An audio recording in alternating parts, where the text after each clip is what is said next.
I'm Dr. Simon Rosenberg, and I have a confession to make. I snore. Not only do I snore, but my wife says that I occasionally stop breathing. So 7 years ago, I spent a night in a hospital, White Plains Hospital, in their sleep lab. At the end of the night, all they could tell me is, yes, the doctor will contact you. When the doctor contacted me 2 weeks later, I had the diagnosis of obstructive sleep apnea, which means that I stopped breathing in my sleep. I knew that already. They then had to have me come back and spend another night in the sleep lab to do what's called titration, to try to get me to be used to using a CPAP machine. CPAP stands for continuous positive airway pressure. It involves putting a face mask over your nose, sometimes a full face mask, nose and mouth, and being able to breathe because the machine constantly forces air in. Well, I didn't tolerate the nasal mask. I didn't tolerate the full mask for a while. I went back to a custom nasal mask. It took me quite a while to get used to wearing it.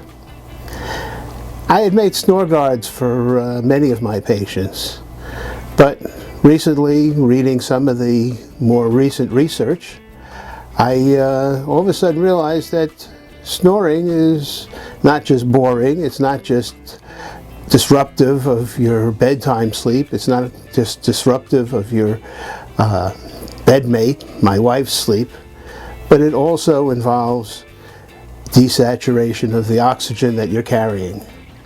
And it's a life-threatening illness, if you will.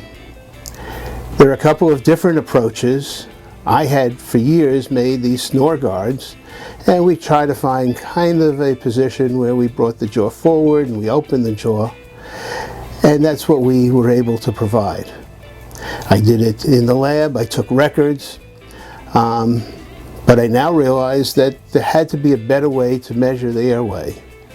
Well, having taken courses, we now have a way in which we can digitally monitor what the nasal flow is, see if you're obstructed nasally, to also see the airway, and to determine really what the best position is that might help you. Well, we don't really know whether you have it or not. If you have to go into a sleep lab, it's about a $2,000 to $3,000 procedure.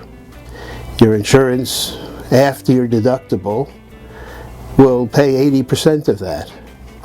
We're now able to do it in an affordable manner by sending you home with a kit, having the results the next day we upload to the internet, and we have a board-certified sleep medicine physician who only does sleep medicine interpret and give us an idea of the severity of our patients with sleep apnea. So if you've been snoring, if anybody has observed you stopping breathing at night, it's probably a good idea to have it checked out. Your choices, as I say, are to go to a sleep medicine center at a hospital or a freestanding sleep center, have an overnight study.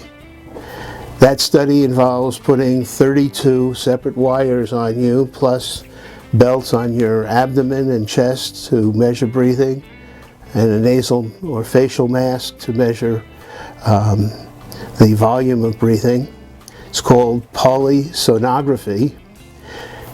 It gives really 16 channels of information, or with the home sleep studies, the cost is about 1/10 of that amount, and we get 9 channels of information that can then be interpreted by an independent physician specialized and board certified in sleep medicine. So that's the program we're trying to bring to our patients, to bring them to the next level.